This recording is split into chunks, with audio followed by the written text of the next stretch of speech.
দিন ক'ৰ পৰা দিব? দিল্লীত কোন আছে? দিল্লীত কোন আছে? যে নৰেন্দ্ৰ মোদীয়ে গৌৰৱ গগৈ হাতত দিব নে হিমন্ত বিশ্ব হাতত দিব? কথাটো চিন্তা কৰিব। দিল্লীত যদি চৰকাৰ নিজৰ দলৰ নাথাকে, ইয়াত যিমান লম্ফ জম্ফ কৰক, এই ভাষণত মাইক্ৰত ডাঙৰ কথা ক'ব পাৰিব, কামত নাহিব। মই 10 বছৰ কংগ্ৰেছৰ প্ৰেচিডেণ্ট আছিলোঁ, গোটেই অসমত ভাষণ দিলোঁ। মই নাৰায়ণপুৰা ঘৰত ভোগপুৰা ঘৰত বহি থাকোঁ, মোৰ ঘৰতে মহিলাসকল নাযায়। কেলৈ নাযায়? জানে যে ভূপেন বৰাই অৰুণোদয় দিব নোৱাৰে, নাযায়। মই ঘৰত বহি থাকোঁ, দুখীয়া মানুহ আই ঘৰ বিচাৰি মোৰ ঘৰলৈ নাযায়, কাৰণ জানে যে কংগ্ৰেছৰ নেতা ভূপেন বৰাই যদি বিডিঅ'ক ঘৰৰ দাম ভোট দিবলৈ ঘৰ দিবলৈ কয়, দিবলগীয়া আছে যদিও নামটো কাটিয়ে দিব। এতিয়া মই যেতিয়া বিজেপিত জইন কৰিলোঁ, এতিয়া মোৰ ঘৰলৈ মাতৃসকল ৰাতিপুৱা কোনোবা গৈছে যদি দেখিছে, ডেইলি 2000-3000 মানুহ মোৰ ঘৰলৈ আহিছে। কেলৈ আহিছে? মানুহে গম পাইছে যে ভূপেন বৰাৰ লগত এতিয়া হিমন্ত বিশ্ব শৰ্মা আছে। এতিয়া ভূপেন বৰাক যদি দৰ্খাস্ত দিওঁ, আজি কাম হ'ব। আজি ছোৱালীজনীয়ে এতিয়া কিক বক্সিঙত তাই খেলিছে। মই যেতিয়া গম পালোঁ, মই ইয়াৰ পৰা CMক মেছেজ দিলোঁ যে আমাৰ গাঁৱৰ ছোৱালী এজনী এনেকৈ পুৰস্কাৰ পাইছে, কৈছে তুমি কিবা এটা দি আহা, মই তোমাক ঘূৰাই দিছোঁ। মই তাইক কিবা এটা দিছোঁ আৰু তাইক আগলৈও সহায় কৰিলোঁ।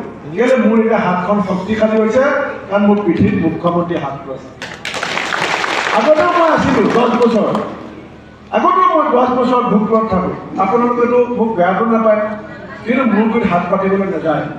কেলৈ? চবেই বুজি পায় যে ভূপেন বৰাৰ গুৰিত হাত পাতিলেও ভূপেন বৰা থাল নাই, তৰোৱাল নাই, মিডিয়াত চৰকাৰ কি দিব?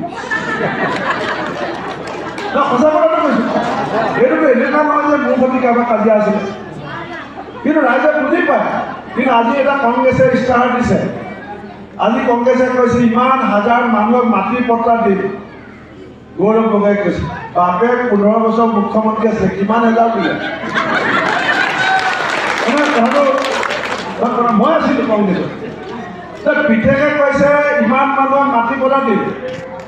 আৰে তোমাৰ দেউতাই 15 বছৰ মুখ্যমন্ত্ৰী আছিলে, 15 বছৰ মুখ্যমন্ত্ৰী থাকি মাটি পট্টা নিদিলে। এতিয়া দিল্লীত বিজেপি, দিছপুৰত BJP, panchayat BJP, council BJP, এতিয়া মাটি পট্টা কোনে দিব? কংগ্ৰেছে দিব।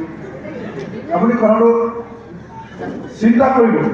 আৰু অসমত যদি কালিলৈ ধৰক মই কোনোবা এজন মানুহক আপুনি মুখ্যমন্ত্ৰী পাতি দিলে, যদি দিল্লী চৰকাৰৰ সমৰ্থন নাথাকে, যোনেই মুখ্যমন্ত্ৰী নহওক অসম চলাব নোৱাৰে, অসম চলাব নোৱাৰে।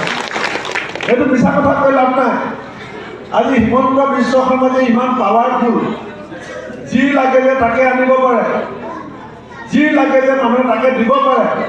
কালি যে কৈ দিলে 10,000 অৰুণোদয় দিম, 10,000 2 লাখ টকা দিম। ইমান শক্তি ক'ত পাইছে? ইমান শক্তি পাইছে দেশৰ প্ৰধানমন্ত্ৰী আৰু গৃহমন্ত্ৰী হাতখন তেখেতক পিন্ধিছে। নৰেন্দ্ৰ মোদী ডাঙৰীয়া আৰু অমিত শ্বাহ ডাঙৰীয়াই হিমন্ত বিশ্ব শৰ্মাক যেনেকৈ আমাৰ গাঁৱত ট্ৰেন্সফৰ্মাৰ থাকে ট্ৰেন্সফৰ্মাৰ পৰা ৱাৰ টানি আনি আমাৰ ঘৰত আমি বাল্ব লগাওঁ। এতিয়া আমাৰ অসম চৰকাৰৰ কাৰণে ট্ৰেন্সফৰ্মাৰ হৈছে ভাৰতবৰ্ষৰ প্ৰধানমন্ত্ৰী নৰেন্দ্ৰ মোদী ডাঙৰীয়া। আমাক যিমান পোহৰ লাগে, আমাক নৰেন্দ্ৰ মোদী ডাঙৰীয়াই দিব। আজি মই 32 বছৰ কংগ্ৰেছ কৰিছিলোঁ। মই কেতিয়াও ভবা নাছিলোঁ যে মই বিজেপিলৈ যাম, মই কেতিয়াও ভবা নাছিলোঁ। মোতকৈ বেছি কষ্ট কৰা কংগ্ৰেছৰ মানুহ কেইজন আছিল।